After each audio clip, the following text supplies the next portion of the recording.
You're listening to the Comic Crusaders podcast. I am your host, Al Mega, CEO of Comic Crusaders and Undercover Capes. In this show, I'm sitting down with creators from all walks of life to talk about inspiration, process, the lessons they've learned, and a whole lot more.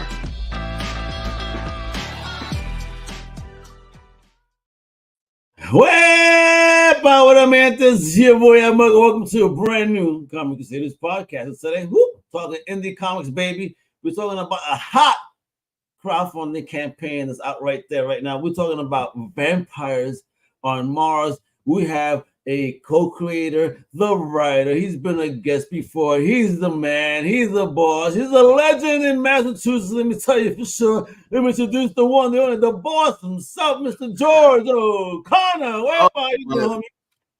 I feel like I've said this before. I need you by my side for all of these hype ups for like every day. That is beautiful, man. Thank you so much. Well, thanks for coming through once again, man, to discuss this fire project that you have out now on Kickstarter. It's live, baby. It's live. So, I mean, we're going to get into that in just a tad, folks, all right? But before we do that, we're going to reel it back just a tad. For those that don't know who Big George is over here, okay? So, just refresh folks' memories a little bit about yourself, where you're from, and what was your last project and lessons learned from that you brought into this new one. Yeah, so I'm right outside of Boston, Massachusetts, about 15 minutes from there. Been making comics entering the 14th year of doing that. Before then, I've been a musician since I was 15, so I've been making stuff and presenting stuff since I was 15. I've done short films, podcasts, all that type of stuff. And it all led me to comics in 2010, getting into that as a creator. I'd always been a fan. I was a Claremont kid. I was a Claremont X-Men baby, and loved it. Kind of fell out of it high school, teenage years, kind of cliched, but I'm a nerd at heart, so I was always keeping an eye on it. And around 2010, it's 2008, 2008, San Diego Comic-Con for the first time. And really got back into comics as an adult then. And then a couple panels going in and hearing people talk about making comics, I realized it could be a fantastic medium to tell stories in. The rule of thumb in short film is don't write what you can't shoot. So, don't write a pirate movie if you don't have access to a pirate ship. So most of the stuff I wrote, we shot at my house. Wait a minute. Yeah. So if you don't have access to certain things, you don't do it. You didn't have access to a pirate ship, so you're telling me you had access to actual pirates? I've got some good friends. I've got some good friends who would convince you. But yeah, so like I said, it was all stuff that we could shoot at my house or steal locations, that type of thing. It was a ton of fun, but limiting in scope. So comics, I realized, you find the right partner, who's willing to draw the pirate ship, then you can, start telling all types of different stories. And it was incredibly freeing. The visual medium is beautiful. And now when I stand 14 years into it, I love the collaboration of comics. That's what keeps me coming back, is working with extremely talented people and bouncing ideas off them and seeing what they bring to it and seeing how they elevate it. I've realized I'm much more of a collaborator than a director, than a dictator.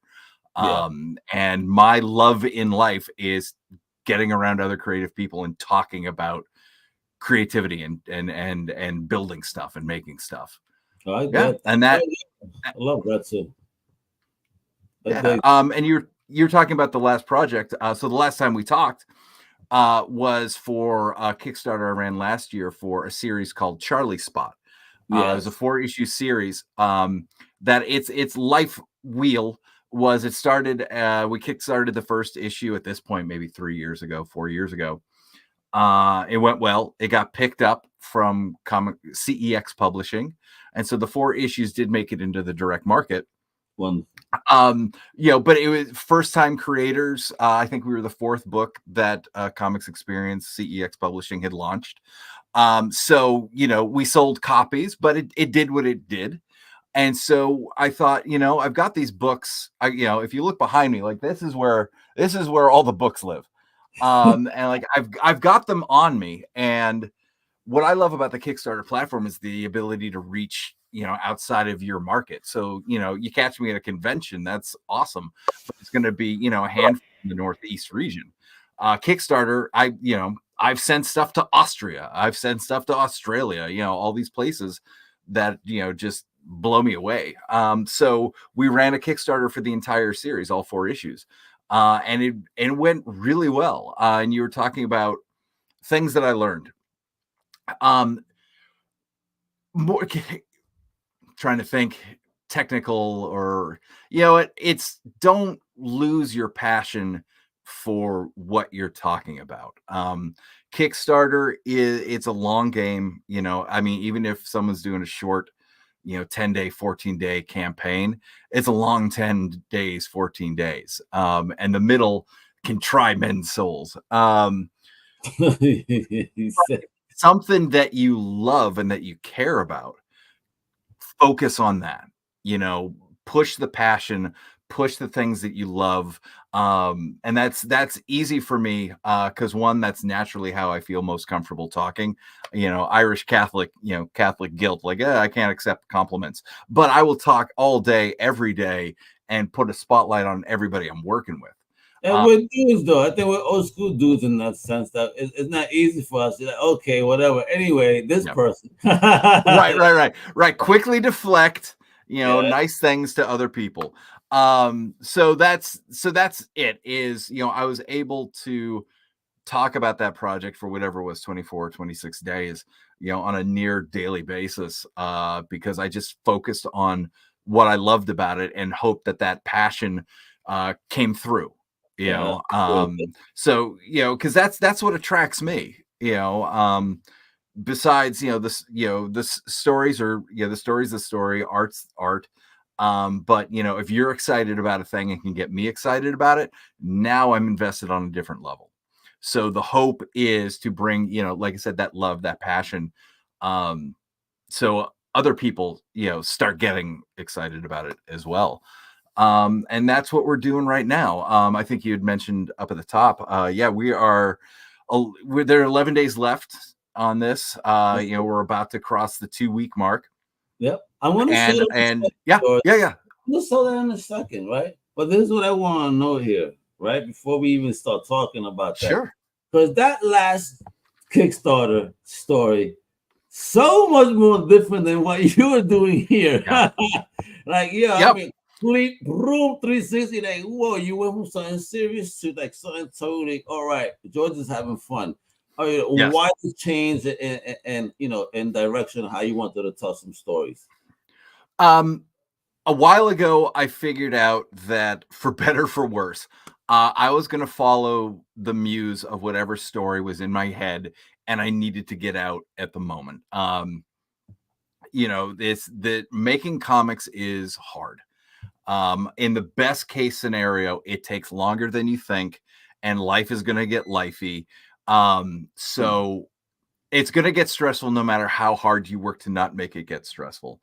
And what I hope I can control in these scenarios is that my collaborators feel loved and appreciated and trusted. And outside of that, like if it's not something I can devote years to, then it makes it harder. So I follow the muse. So that's why, you look at my catalog, there is a grounded sci-fi idea. There's an all readers book about, a monster destroying Atlantic City. There's a Santa beat 'em up story in there. And Charlie Spot, which is more of a magical realism story that if we do it right, we're going to have you laughing on one page and then break your heart in the best way on the next. So no book makes sense based on what came before it. At least on paper. Behind the scenes, it makes sense because it's the story I really want to tell at that time with creators I really want to work with. at that time. So there is passion and there is care in there. When I think about Charlie Spot and Vampires on Mars, I do see a Venn diagram that crosses over. Charlie Spot, the story was about a homeless veteran who has his prized busking spot in the city park stolen from him, and the ridiculous adventure he has to go on to get his spot back. And so that was the story, but there was another story underneath, which was kind of like that universal fear we all have, that maybe we're too broken to be loved or for friendship, or like, we're the liability in a relationship. So maybe let's not get into relationships. But that's our mind messing with us. And if we look around, we've got tons of people who love us and support us. So I loved the idea of wrapping a bigger story around a ridiculous idea, that universal love story wrapped around a ridiculous, a cavalcade, a menagerie of ridiculous characters, helping a homeless veteran try and get a spot back in the city park. With Vampires on Mars, first of all, you can't not lean into a title called Vampires on Mars, right? So there's a B movie, over the top, fun, ridiculous aspect with that title. And we do. And that's why Fernando Pinto, the artist and co-creator, was the perfect artist for this. His ability to transition seamlessly from comedy to action to horror makes him just an amazing partner to work with. And so that's it. The story is about this a vampire who's had a 300-year-old dream of leaving the Earth and getting to Mars. She is bored with being a vampire. And she's always dreamed of going to the stars. And now technology has finally caught up to her dreams. And so she's going to hijack this mission so she can live out her dream and her fantasy. And it's bloody and it's over the top and it's ridiculous. But at the core is a bigger universal question, which is how much of our humanity do we have to sacrifice to achieve at the highest level? And I think we've all, in any kind of, in tons of different moments, we've kind of had the question of, all right, how much am I going to sell out for whatever, a promotion, companies that we're going to support and buy from, it just kind of that, like I said, we all kind of make those daily choices throughout, our lives. So that's the engine that pushes this shooting vampires into space and seeing what happens next.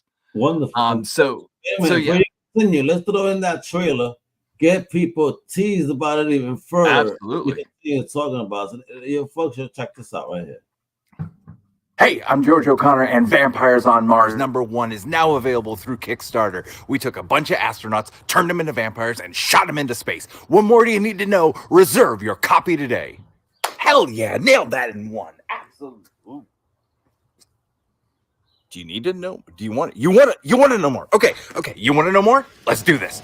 Vampires on Mars is a new series that mixes sci-fi, horror, and dark humor to explore the question, how much of your humanity would you be willing to give up to achieve your dreams? It follows a 300-year-old vampire as she battles a vapid billionaire, volatile astronauts, and chaotic humans in her quest to reach the Red Planet. Bringing this first issue to life is a fantastic team of artists and collaborators. Illustrator and co-creator Fernando Pinto, Ringo-nominated colorist Ellie Wright, and Ringo-nominated letterer Justin Birch. Together, we're blending the over-the-top vibe and humor of Chew with the claustrophobic chase of aliens. And somehow, I got my favorite astronomer and science writer, Phil Plait, to do an exclusive interview with me and discuss the science behind sending vampires into space. Phil freaking Plait talking about vampires, Mars, and space in our comic book. How freaking cool is that? During this campaign, you'll also be able to pick up 2 Kickstarter exclusive variant covers from Alex Cormack and Jacob Egger.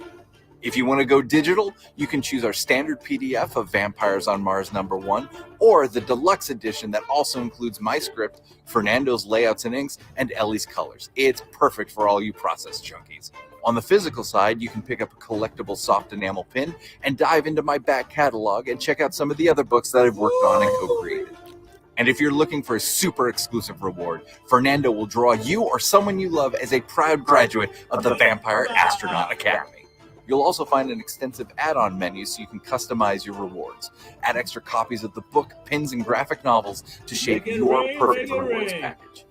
Years ago, I told my friends I'd become a vampire if it meant I was around when we landed on Mars. And here we are today with a series I can't wait for you to read, created by some of the most wonderful and talented collaborators I've ever had the chance to work with. So, if you've ever been curious how far you would go to get what you want, if you like a good existential question wrapped up in horror, humor, and sci-fi, jump on board Vampires on Mars #1. Things is about to get crazy, man. It's cold, but I gotta shoot this thing. It's colder than I thought. As Massachusetts Plane just won't go away. I know plane go away. Planes just linger. They're spaceships. The Martians were watching the big homie with it, and folks, while this is big on screen before I bring us back full on, check this out. As he mentioned before, we have 11 days to go. A big salute to you, 152 backers, yo. But right here, folks, you know, we need 6. We have 45. We're so close, ever so close. You already saw how beautiful that book is. Now let's start diving in of why you need this book on your shelf today, yo. So George, let's start talking. I mean, let's give that rundown, kiddo. What's going on? Look at this. I mean, it's. I wrote the book that I would want to read. Books that are really resonating with me right now are ones that have kind of like that secret message wrapped in something that is fun and entertaining, right? Like fun and entertaining. That's the first goal. If you're picking up a book of mine, I want you to feel good that you picked it up, and that you were entertained. But the writers that I am really resonating right now, the writers that are raising the bar for me, like I said, are the ones that can sneak that deeper story, that deeper kind of like universal truth in there. So I'm making it a very concerted effort of when I'm plotting and creating that's never lost on me. I mentioned in the video that this idea is about 10 or 11 years old. Oh, wow. You know, that drive back from Baltimore Comic-Con where I said that, you know, I'd become a vampire if it meant I could see us land on space. That kicked off like a brainstorming session with everybody else in the car. And about half an hour later, I had like the hardcore mile markers of the story. And that was like, oh, I know what this story is. I can see it. You know, I've got the beginning, the middle, and the end. So you guys drove for a half hour talking about vampires on Mars. And then you decided to get a scientist, as you mentioned here, to talk about that probability. So when I knew I was going to bring this to Kickstarter, I was trying to think of something that could make it more, that I could bring something special to the Kickstarter. And Phil Plait is an astronomer and science writer that I have loved for years. He's got this ability to take these big scientific ideas and break them down in a way that the layperson can not only understand, but get excited about. He is fantastic at radiating his excitement and passion about science to the person watching, and now you're just as excited as he is. Yeah. I subscribe to his newsletter, and at the bottom he's like, you drop me a line if you want, but please know it may take a while for me to get back to you. And I was like, you know what, let me shoot my shot. He's got a great sense of humor. Maybe this will interest him. So the subject line, you know, here's another lesson I'll give you. Like, think about your subject line and craft it in a way that's going to make the person open it. So the subject line was interview request. All right. So now we know why we're being called. Yeah. Interview request. Could vampires survive the trip to Mars? So, and then the inside was, yeah. So that was the subject line. And I sent it off and I was like, okay, he's busy. If I don't hear from him in like 2 or 3 months, I'll follow up. Less than 24 hours later, he replies with, well, I've never heard this before. Let's do it. I love it.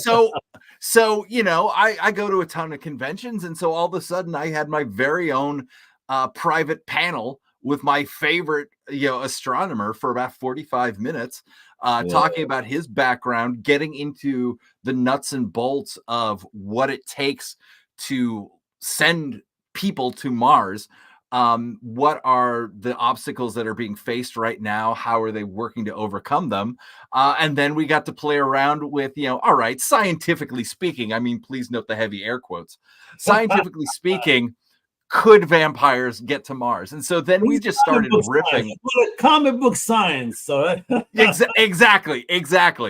And so, like I said, then I'm talking with this astronomer, like this, he knows his stuff, and we're just riffing about sending vampires into space, and the pluses and minuses, in the real world about that. And it was everything I'd hoped for. So what's going to happen is we're going to take that 45-minute interview and divide it between the 4 issues. So Vampires on Mars is a 4-issue series, and each issue, as extra back matter, is going to have part of that conversation.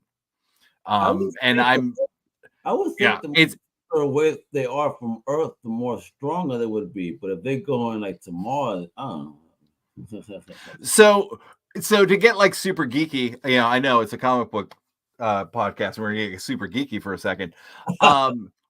Right now, radiation is the main, is the main human element. Like they'll die. They can't make the trip because that long exposure to radiation. But with vampires, cliched trope wise, they have super healing. So, maybe that, starting with the science, again, note the heavy air quotes, the science of, well, if they have that healing factor in them, maybe that makes them better candidates. But how long is the trip? How long is the trip if it was humans going to Mars? Like, I want to say like maybe 6 to 9 months, maybe even longer. So, for the sake of the book, we do a lot of changes to the ship and all of that, so we can cut that down a lot. So we play with, we have some fun with the cliched vampire stuff that we all know and love and are familiar with, and riff on it a little bit. And that's another thing that I enjoy, that I think you can see reflected in all the other books, is I like taking tropes and cliches and riffing on them and playing with them a little bit. That's kind of like, taking the sci-fi horror stuff that we know, and putting this kind of like fun twist on top of it. If anyone's familiar with the book Chew from John Layman and Rob Gilroy, that's kind of vibe wise, that's my target, where they could be fun, they could be over the top, but it was also action, it was horror, it was human and heartfelt. And I think Rob Gilroy's art, much like Fernando's art here, it's over the top enough that you can get away with anything, and it makes sense, but it's also grounded enough that it feels real. And again, like Fernando, beyond being an incredible talent, fantastic guy. And like I said, while it pained me to wait 11 years to find the right artist for this book, I am so glad. You hear this, folks? Yeah. Hear this, the journey. See, no one's an overnight success. Look at the gorgeous artistry. I mean, you guys are a dream team here, but look at that journey. 11. Yeah. Geez, bro. Well, salute to you for holding on that long to the story and the idea to like make it happen. I mean, how many people could do that? But a lot of people just give up and say, "Oh well, I've left it on the shelf." What is it about you believe that you refuse to leave things on the shelf? Oh boy. There are projects that cross a line in my head where like I'm like, oh, I'm gonna get real angry if this never sees the light of day. Right. There are always ideas kicking around my head. There's an ongoing Word doc on my computer of ideas and notes about ideas. And there was just something about this one that I thought it would be fun, that I wanted to tell. And again, another plus of having to wait 11 years to have the stars align is it made me think about, well, what is the story behind the story part? I think if this came out 8 years ago, I think it still would have been fun. It would have been fast. It still would have had that sci-fi horror part. But I think the engine of it would have been different. I don't think there wouldn't have been as much depth. So I'm hoping as people read this, like, yes, it is fun, it's entertaining, but they're also picking up that there are deeper things I'm trying to say and explore here. And I don't know if that would have been around 8 years ago. Okay, so that, I mean, again, my favorite thing is just talk about the collaborators. So that is one of our 2 variant covers. And that is from Alex Cormack, who is just... Oh, we know Mr. Cormack. Wow, beautiful. He is a pro's pro, and he has been so generous and kind and supportive of my comic journey that when I launched the book and I wanted to work with variant cover artists, he was the first one I went to, and he put together this beautiful banger of an idea, taking that classic NASA astronaut graduation photo and putting this bloody vampire riff on it. Like, I think that image right there tells you a lot about the story, right? And that's the whole picture's worth 1,000 words, and Alex did that. And then also I got to work with Jacob Edgar, who's doing our second variant cover. Jacob, I came across Twitter, for better for worse. Twitter has introduced me to an amazing group of talents, people. And all by your algorithm, don't follow bullshit that triggers you. And guess what? Don't click on stuff. Don't look at it. And guess what? Your algorithm just focus on what you like, and trust me, your algorithm improves. Don't blame the system. Blame yourself for clicking on bad shit. Yeah, and about about 4 years ago, I decided I really wanted my algorithm to be better. Yes. And so, I started, focusing on, like you said, things that I cared about. And that was art and making my timeline just prettier and awe-inspiring. And Jacob was one of those guys that came across my feed. I'm like, oh, I love what he does. Let me follow him. Right? But once you do that, sometimes some great people just keep showing up like, yo, you got to look at this. Like God is saying, like, you got to look at this. 100%. And so as I'm scrolling Twitter, day after day, and Jacob's posting stuff, I'm like, God, I got to find something to work with him on. And while that's happening, Brian Michael Bendis is like, I got to work with you. And so he did the book, The Ones with Bendis. And so I was like, oh, I think that rocket ship is, is going to put him out of reach. But I reached out and said, hey man, I dig what you do. Would you have time for a cover? And he said, yes. And so he put this together. So the other reason I love, Kickstarter and stuff like this is it gives me, it's very selfish. It gives me a chance to work with creators that I just want to work with. And then the other special cover we're doing is, if you can't see the guitars behind me, I'm a musician. I'm a metal guy. So I want to do metal covers for this. So we're taking all of the stuff off of Fernando, and Ellie Wright is our Ringo nominated colorist.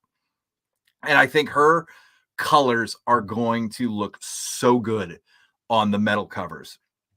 So that's one of the variants that we're doing as well. And I've backed metal covers. I've bought metal covers, and I dig them. And I think Fernando and Ellie's work is going to really look good.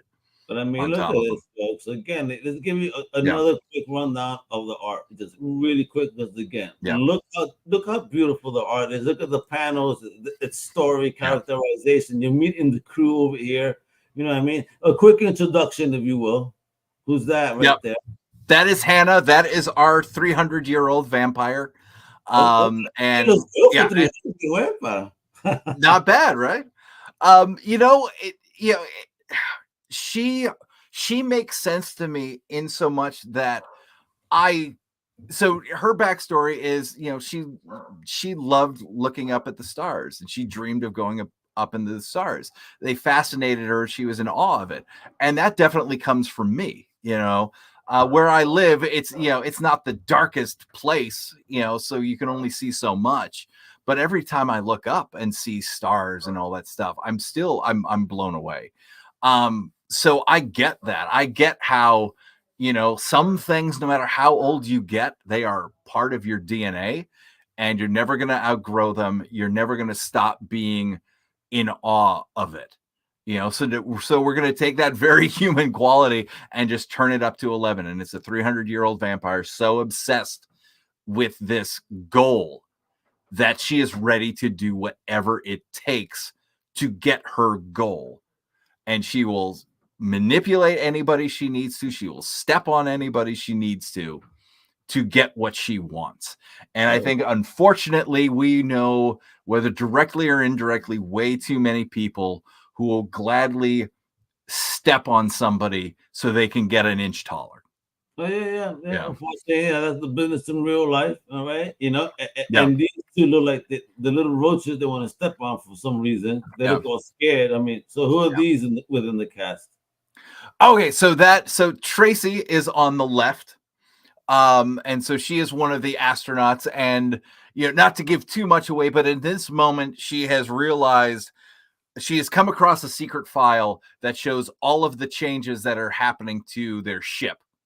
And it doesn't make any sense to her. And so she is approaching our billionaire financier of this whole thing, and realizing he is not in his right head anymore. And this is where we start unpeeling the onion and showing all of the backstage stuff that Hannah has been doing to manipulate not only the mission, but the astronauts. So this is the moment where we realize it's all about to go to hell. And folks, does it go to hell as we see again, beautiful art and stuff start going down. Then he leaves us there because why? Because you need to buy the book. That's right. Because again, Kickstarter's live right now, folks. Look, you have $1. You want to be kind, just tip $1. Listen, I know you give dollars to people out there that need help to support some independent creators too, and give $1 here. Otherwise, you could get a dope little PDF over here on Mars, right? Digital PDF for $5. All right, easy peasy. I mean, then you start getting a digital deluxe PDF for $15. George's script, Fernando's layouts, and inks. All right. Now you can start getting physical copies at $25, folks. I mean, they're still available. You got to make all this happen. I mean, for 30 B's, you get the Alex Cormack cover, or you can get the Jacob Edgar cover. All right. You can get Vampires of Mars #1 with a pin, the Pinto cover as well. Weapon for $35. I mean, he got deals galore on this, baby. I mean, we got to make it happen. Let's check. Because the last time I spoke to somebody, while we were just talking, I mean, here's 45.21. They were making some money on it. People were throwing in. Has it moved a bit? Has it moved? Tell me somebody. Still at 45. Come on, folks. Don't you dare be cheap. We got to make it happen. No, man. Support independent comics. You saw this. George is a wild man. He got ideas for you. And you know what? To somebody who's listening, who isn't familiar with me or maybe isn't familiar with Kickstarter, this is my 9th Kickstarter I've run. I've backed almost 500. So when I'm putting this stuff together, I am constantly thinking about the backer and where they're coming from. So the book is done. I could send it to the printer right now. Nice. And we'd be good to go. That's how I like to run these things. I want to take as little risk. I want to take as much risk off of the backer's plate as possible. So I will front the money. I will have this stuff sitting on my computer for a long time to make sure that the Kickstarter is run as smoothly as possible. Everything is created as smoothly as possible, and you get it as fast as possible. Like I said, I've backed over, almost 500 at this point. So I take it very seriously when someone is going to trust me that, they're going to get what I'm promising, and they're going to get it when I promise it. So I would just say, take some time, like you're hearing us chatter about this, take some time, go to the website, check it all out. I also want to call out Justin Birch is our Ringo nominated letterer. An amazing job tying it all together and making it flow. Again, he is an artist as well, and I'm really lucky to work with him. And then the rewards that you're hitting on, like I said, all the books that I've ever worked on are behind me, and so we've got a couple different ways for you to dive into my back catalog. And the one right up here is the complete digital catalog. It's the digital deluxe of Vampires on Mars, with PDFs of the other 6 books that I've created. And then we've also got tiers on there where you can get the physical copies all signed by me, all, like I said, all sent from here. I and my family truly appreciate the room that you will be giving us back in that part of our basement. Yeah. And then your family appreciate it more, and then you're gonna be like, finally off my back. Please help an independent creator, not deal with the stress so you can keep creating, folks. Come on now. All right. Let's get all this stuff out of the house, all covers, all catalog, add metal. My God, look at the deals. I mean, and that is content galore, folks. Of amazing storytelling and beautiful, comic like approved, baby. Thank you, man. Yeah, I mean, comics has been a wonderful journey, on top of getting to work with these amazing creators for over 15 years. It's people like you, who love this medium as much as we do. So, I mean, I appreciate the spotlight. God, do I appreciate the enthusiasm, because this is a grind, whether it's the middle of a Kickstarter or, you're halfway through the year and a half it takes to make a book and you're in the, oh my God, is this even worth it? But to get the energy back from you, man, it's wonderful and amazing, and I truly appreciate it. God, running into you at a show is an adrenaline shot right to the heart. Who needs coffee when Mega's around? I'm Gustavo. You know what I'm saying? We gotta make it happen, baby. But this is what this is supposed to be. Comic books are fun. They're exciting. We gotta bring that energy. You guys are sharing your stories with us. You're bringing us into your university, your minds. Let's have fun with it. This is what it should be. We shouldn't be beefing and competing and talking crap about one another. No. Let's build up. Let's show the world what we all got. There ain't no competition. We can all rise. Everybody could eat. And whoever doesn't think so, you are hurt. Stop thinking on that level. You're the problem that we think that way. Yeah, and I think that shuts you off from discovering amazing books and creators out there. Absolutely. I like I said, I love this medium. I love supporting it. I love going to conventions and finding an artist that I never knew, but something about their work, just literally stops me in the middle of an aisle.